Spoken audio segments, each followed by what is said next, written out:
नमस्कार। कभी सोचा है जब ऐसा लगे कि सारे रास्ते बंद हो गए हैं, जब सबने साथ छोड़ दिया हो, तब क्या होता है? आज की ये कहानी बस उसी विश्वास और उम्मीद की है। एक ऐसे चमत्कार की कहानी जो तब हुआ जब कोई उम्मीद बाकी नहीं थी। जरा सोचिए उस एक पल के बारे में जब कोई इंसान इस दुनिया में खुद को बिल्कुल अकेला पाता है। मतलब जब हर कोई जिसे वो अपना समझता है वो भी साथ छोड़ देता है। हमारी ये कहानी ठीक इसी गहरे अकेलेपन से शुरू होती है। तो चलिए कहानी के उस हिस्से में चलते हैं जहां चारों तरफ बस निराशा ही निराशा फैली हुई थी। माहौल कुछ ऐसा है, रात का घना अंधेरा, और ये अंधेरा सिर्फ बाहर नहीं बल्कि उस घर के अंदर भी है, दिलों में भी है।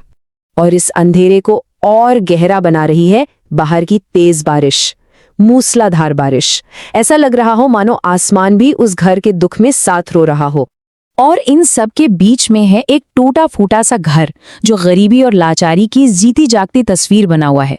माहौल आप समझ सकते हैं पूरी तरह से उम्मीद से खाली था।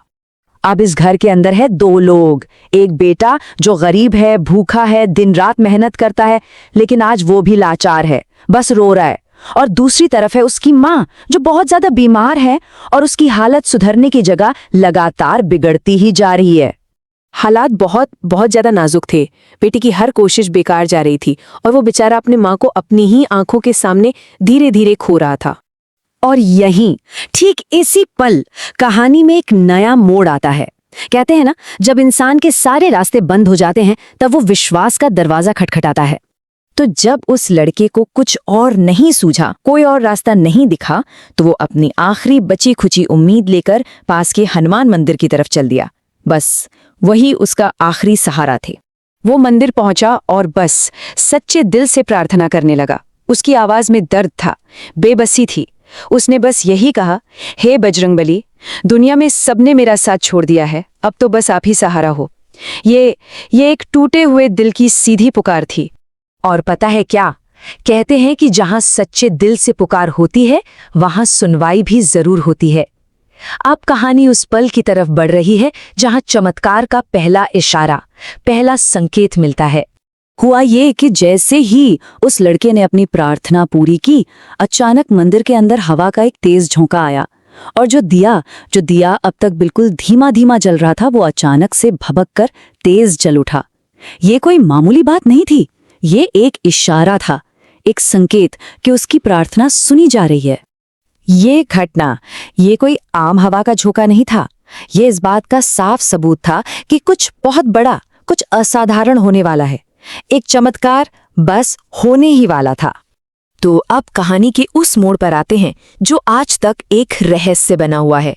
एक ऐसा रहस्य जिसका जवाब किसी के पास भी नहीं है। रात बीती और अगली सुबह हुई। जब उस लड़के ने अपने टूटे फूटे घर का दरवाजा खोला तो वो बस देखता रह गया। दरवाजे की दहलीज पर उसकी माँ के लिए सारी जरूरी दवाइयां और साथ में कुछ पैसे रखे हुए थे। अब सवाल ये था कि ये दवाइयां और पैसे यहाँ किसने रखे? कौन आया था इतनी रात को और कैसे? ये सब कैसे मुमकिन हुआ? इन सवालों का कोई जवाब नहीं था। और सच तो ये है कि आज तक कोई भी इस रहस्य को सुलझा नहीं पाया। इसे किसी लॉजिक से समझाया ही नहीं जा सकता। ये एक चमत्कार था, एक सच्चा चमत्कार। तो फिर उस सच्ची भक्ति का नतीजा क्या निकला? उसका फल क्या मिला? चलिए देखते हैं। सब कुछ बहुत तेजी से हुआ। देखिए, पहले दिन उस लड़के ने सच्चे दिल से प्रार्थना की। अगले ही दिन चमत्कार हुआ और मदद दरवाजे तक पहुंच गई। और फिर बस कुछ ही दिनों के इलाज के बाद उसकी माँ पूरी तरह से ठीक हो गई। मतलब इस पूरी कहानी का निचोड़ बस इस एक लाइन में है, जहां सच्ची भक्ति होती है वहां सच्चा चमत्कार होता है। ये एक सीधा सा हिसाब है। विश्वास में वाकई वो ताकत है जो नामुमकिन को भी मुमकिन कर देती है।